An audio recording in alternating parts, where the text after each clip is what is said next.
Good morning twelfth class. Twelfth class, कल मैंने आपको एक असाइनमेंट सेंड किया था चैप्टर सेकंड के ऊपर, और वो असाइनमेंट आप प्रैक्टिस करें। और एक दो दिन में मैं आपका हो सकता है फर्स्ट चैप्टर का टेस्ट लूँ, वो मैं मैसेज ग्रुप में दे दूंगा। ठीक है बेटा, जिस भी तरीके से लेना होगा उसका मैसेज ग्रुप में मैं दे दूंगा। आज अपने एक last topic poly embryony complete करते हैं, फिर चैप्टर थर्ड स्टार्ट करते हैं। ठीक है, तो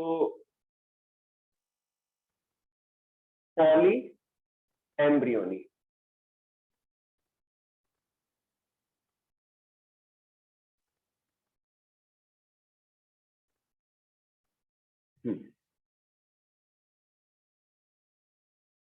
बच्चों पॉली एम्ब्रियोनी क्या है कि किसी सीड के अंदर मल्टीपल ओव्यूल्स का होना। क्या होना? जिससे मल्टीपल एम्ब्रियो का डेवलपमेंट होना, तो इसे हम क्या कहते हैं? पॉली एम्ब्रियोनी कहते हैं। तो इसमें क्या होता है कि जो न्यूसेलस जो है, जैसे कि सिट्रस प्लांट्स के अंदर, तो न्यूसेलस जो है एम्ब्रियो स्टेक के अंदर कई जगहों से अंदर प्रोट्रूड कर जाता है, तो उससे कई सारे एम्ब्रियो डेवलप होते हैं सीड के अंदर। तो इस कंडीशन को हम क्या कहते हैं? पॉली एम्ब्रियोनी कहते हैं। बच्चों आज आपका ये चैप्टर कंप्लीट हो गया, चैप्टर सेकंड। नया चैप्टर में स्टार्ट कर रहा हूं। नया चैप्टर है ह्यूमन रिप्रोडक्शन, चैप्टर थर्ड। बच्चों मैं आज ब्लू इंक यूज कर रहा हूं, तो अगर आपको विजिबल नहीं हो तो आप बता देना। Chapter third, human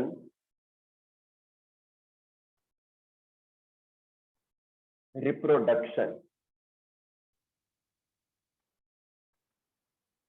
chapter third human reproduction.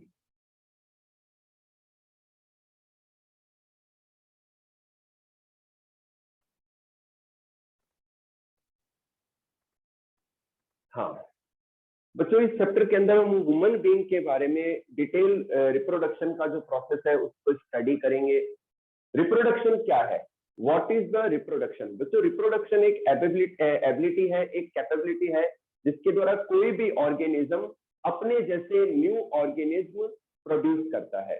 तो इस प्रोसेस को हम कहते हैं reproduction. Okay, reproduction is a process, is a ability by which is the organism produces the new offspring।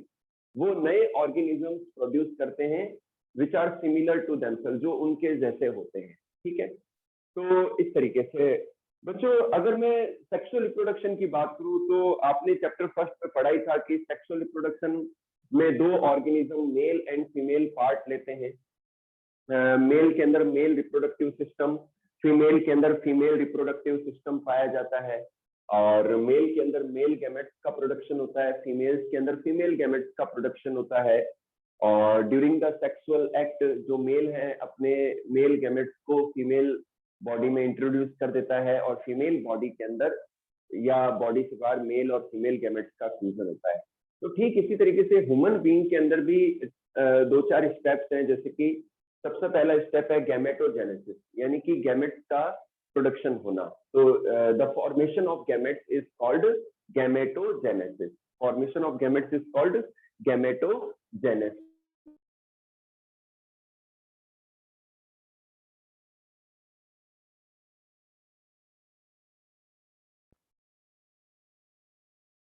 ठीक है बच्चों, गैमेट्स के फॉर्मेशन को हम क्या कहते हैं? गैमेटोजेनेसिस कहते हैं। मेल के अंदर, ह्यूमन मेल के अंदर स्पर्म का प्रोडक्शन होता है, इसे हम कहते हैं स्पर्मेटोजेनेसिस। क्या कहते हैं? स्पर्मेटोजेनेसिस, स्पर्म्स के प्रोडक्शन को। और फीमेल्स के अंदर ओव्यूम के प्रोडक्शन को कहते हैं oogenesis। क्या कहते हैं? फीमेल्स के अंदर ओवरी के अंदर ओव्यूम के प्रोडक्शन को oogenesis कहते हैं। क्या कहते हैं? oogenesis कहते हैं। ठीक है, इनको हम डिटेल में पढ़ेंगे बारे में। तो स्पर्म और ओव्यूम के प्रोडक्शन के बाद में जो स्पर्म है वो मेल के द्वारा अपने जेनाइटल ऑर्गन के द्वारा फीमेल की बॉडी में इंट्रोड्यूस कर दिया जाता है। ठीक है, तो फीमेल बॉडी में जो है स्पर्म को इंट्रोड्यूस कर दिया जाता है, और फीमेल बॉडी में स्पर्म का ओव्यूम से फ्यूजन होता है। तो इसे हम क्या कहते हैं? फर्टिलाइजेशन कहते हैं। क्या कहते हैं? फर्टिलाइजेशन कहते हैं। फर्टिलाइजेशन होने के बाद में जाइगोट बनता है, जाइगोट में फिर माइटोटिक सेल डिविजन्स होते हैं, जाइगोट में माइटोटिक सेल डिविजन्स होते हैं, और जिससे मल्टी सेलुलर एम्ब्रियो का, बॉल ऑफ एम्ब्रियो का फॉर्मेशन होता है, और इस एम्ब्रियो में 3 जर्मिनल लेयर्स डेवलप हो जाती है, और इन 3 जर्मिनल लेयर से जो है जितने भी बॉडी ऑर्गन्स हैं, टिश्यूज हैं, वो डेवलप हो जाते हैं। तो फर्टिलाइजेशन के बाद में क्या होता है, एम्ब्रियो डेवलपमेंट होता है। क्या होता है, एम्ब्रियो डेवलपमेंट होता है। तो जो यूट्रस के अंदर जो एम्ब्रियो डेवलप हो रहा होता है बच्चों, उसे हम क्या कहते हैं, फीटस कहते हैं। क्या कहते हैं, ठीक है। यूट्रस के अंदर जो यूट्रस है फीमेल का, उसके अंदर जो डेवलपमेंट हो रहा होता है एम्ब्रियो, उसे हम क्या कहते हैं, फीटस कहते हैं। क्या कहते हैं, फीटस कहते हैं। और जो डेवलपमेंट का पीरियड है, यानी कि जो गर्भ काल है, प्रेगनेंसी पीरियड है, उसे हम कहते हैं गेस्टेशन पीरियड। क्या कहते हैं, गेस्टेशन पीरियड कहते हैं। ठीक है बच्चों। और जब बच्चा फुली डेवलप होके जन्म लेता है, तो उसे हम कहते हैं पार्टूरेशन। क्या कहते हैं, पार्टूरेशन। तो इनको हम डिटेल में पढ़ेंगे। सबसे पहले लेते हैं ह्यूमन पार्टूरेशन, कहते हैं बच्चे के जन्म होने को, बच्चे की डिलीवरी को। बच्चों ये सारी चीजें स्टेप वाइज आएंगी, एक एक करके एक बार फिर से। सबसे पहले मैं ले रहा हूँ ह्यूमन मेल रिप्रोडक्टिव सिस्टम, और ह्यूमन मेल रिप्रोडक्टिव सिस्टम में मैं सीधा स्केच ड्रॉ कर रहा हूँ, फिर एक एक चीज को अपन स्केच के द्वारा एक्सप्लेन करेंगे। आप भी एक रफ कॉपी लेके साथ में ड्रॉ करते रहना, ठीक है।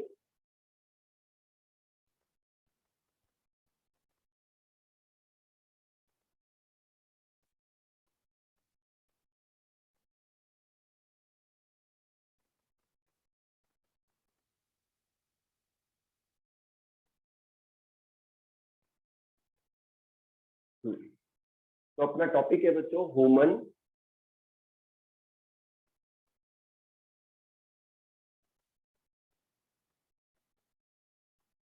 मेल रिप्रोडक्टिव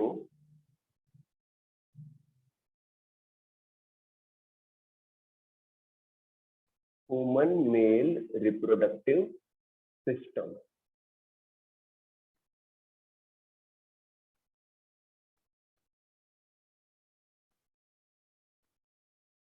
ठीक है बेटा, इंटरेस्टिंग है ये चैप्टर। ऐसा है जो डायग्रामेटिकली अपने को बहुत ही अच्छे से समझ में आ सकता है।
अच्छा बच्चों, क्लास में रेगुलर बने रहना आप, क्योंकि 10th में था ये टॉपिक आपके, लेकिन 10th में बहुत ही लिमिटेड कॉन्सेप्ट था इसके अंदर।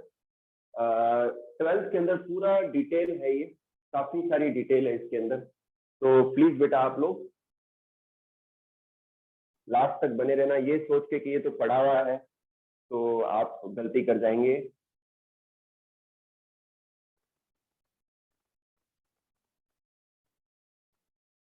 बहुत सारी लेबलिंग और भी है 12th के अंदर इसमें, और डिटेल में ज्यादा है।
बच्चों ये स्केच है ह्यूमन मेल रिप्रोडक्टिव सिस्टम का, काफी सारी और एक्स्ट्रा लेबलिंग भी है इसके अंदर, ठीक है। तो मैं एक एक करके एक्सप्लेन करता हूँ। सबसे पहले बात करते हैं ह्यूमन मेल रिप्रोडक्टिव सिस्टम के अंदर डिफरेंट टाइप के काफी सारे पार्ट्स हैं। स्क्रोटम, टेस्टिस, एपिडिडाइमिस, वासा डिफरेंस, यूरेथ्रा,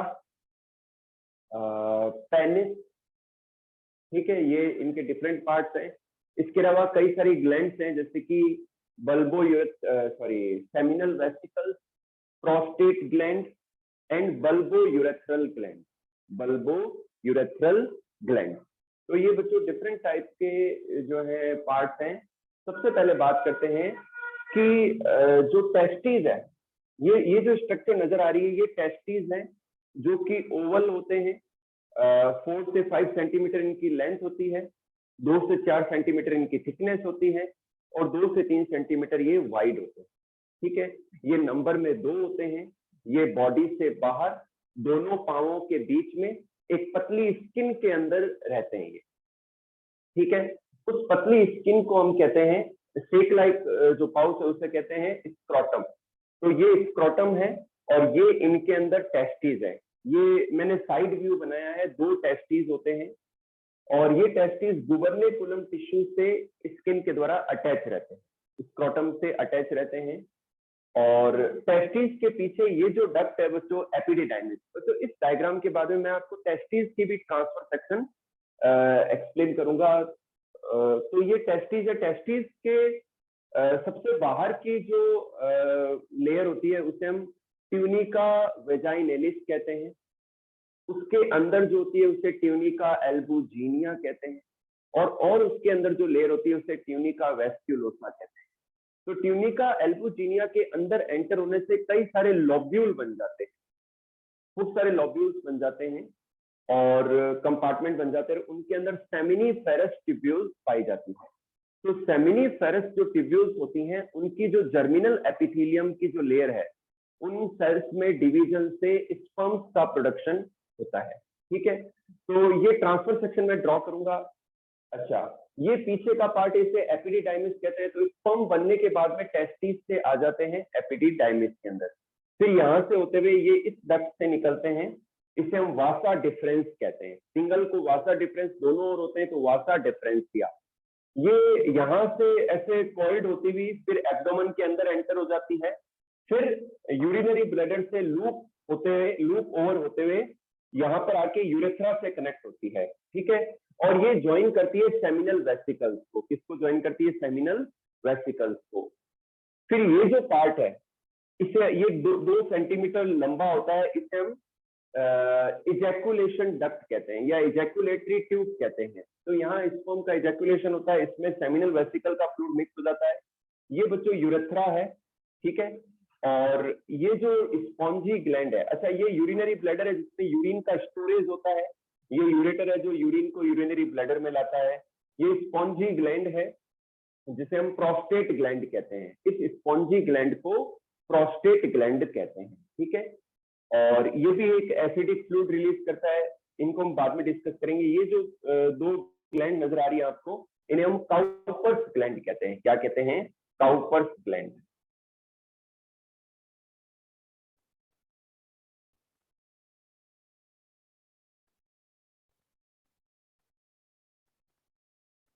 इन्हें हम बच्चों काउपर्स ग्लैंड कहते हैं। और ये यूरेथ्रा है, इस यूरेथ्रा को तीनों ग्लैंड ने ज्वाइन कर लिया है और ये कॉमन पाथवे है स्पर्म के रिलीज होने के लिए भी और यूरिन के पास आउट होने के लिए भी। तो ये कॉमन पाथवे है। तो ये यूरेथ्रा है बच्चों, ये लॉन्ग ट्यूब डक्ट है, स्पेशली ये 20 सेंटीमीटर लॉन्ग होती है। और ये जो अच्छा जो टेस्टिस है बच्चों, ये प्राइमरी सेक्स ऑर्गन है। टेस्टिस क्या है? They are the primary sex organ, ठीक है। और इसके अलावा जो जैसे कि कोई भी जो डक्ट्स हैं या जो ग्लैंड्स हैं, वो सब सेकेंडरी सेक्स ऑर्गन है मेल के अंदर। ये जो है दोस्तों ये एक्सटर्नल जेनिटेलिया है, ये ऑर्गन पेनिस कहलाता है। ये क्या कहलाता है? पेनिस कहलाता है। तो यूरेथ्रा को जो टिश्यू कवर करते हैं उन्हें हम कहते हैं कॉर्पस स्पॉन्जियोसम। क्या कहते हैं? कॉर्पस स्पॉन्जियोसम कहते हैं। जबकि दो और है जो यूरेथ्रा को कवर नहीं करते, दो और टिश्यू की लेयर पाई जाती है जिसे हम कॉर्पस कैवर्नोसम कहते हैं। ठीक है, ये जो आगे का कैप पार्ट है, इस पार्ट को हम ग्लांस पेनिस कहते हैं, और ये ग्लांस पेनिस एक थिन स्किन के द्वारा कवर रहता है जिसे हम प्रीप्यूस कहते हैं। क्या कहते हैं? प्रीप्यूस कहते हैं। बच्चों, टेस्टिस जो है बॉडी से बाहर रहते हैं, तो बॉडी का टेम्परेचर 37 डिग्री होता है, तो टेस्टिस के अंदर 2 से 4 डिग्री सेंटीग्रेड या 3 डिग्री सेंटीग्रेड जो है टेम्परेचर लेस रहता है, जो कि स्पर्म के फॉर्मेशन के लिए सुटेबल है। स्पर्म के फॉर्मेशन के लिए 30 to 33 डिग्री टेम्परेचर चाहिए होता है, तो वो पॉसिबल होता है जब भी सर्दी होती है, तो जो स्क्रोटम है वो सिकुड़ जाता है और टेस्टिस हमारी बॉडी वॉल के पास आ जाते हैं, जिससे उनको बॉडी की हीट मिलती है और प्रॉपर टेम्परेचर मिलता है स्पर्म के फॉर्मेशन के लिए। वहीं पर जो गर्मियों में जो स्क्रोटम है लूज पड़ जाती है और जो टेस्टिस हैं वो बॉडी से थोड़े दूर रह जाते हैं।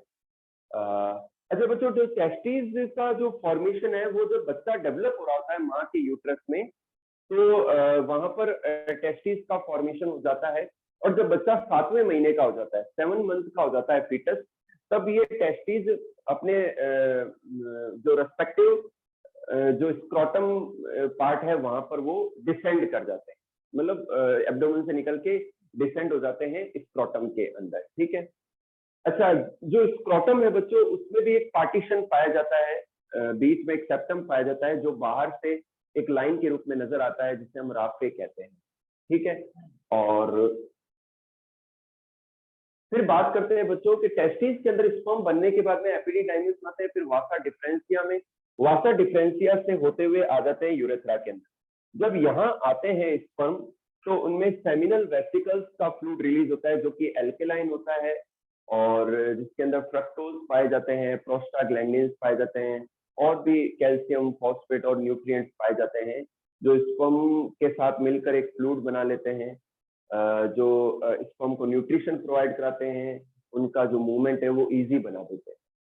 फिर जब जो ये फ्लूइड यहाँ तक आता है, तो प्रोस्टेट ग्लैंड एक एसिडिक फ्लूइड रिलीज करती है, और वो भी स्पर्म को न्यूट्रिशन एंड मोटिलिटी प्रोवाइड करवाता है।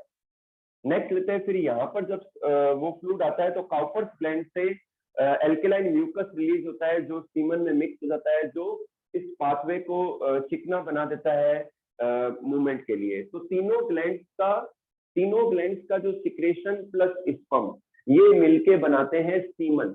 ये क्या बनाते हैं बच्चों? ये सीमन बना लेते हैं। ठीक है, और जो सीमन है वो एक फ्लूइड है, सेमिनल प्लाज्मा भी कहते हैं, जो कि व्हाइट कलर का होता है। इसमें मिलियंस ऑफ, मतलब आप ये देखो 1 ml जो है सीमन, इसके अंदर लगभग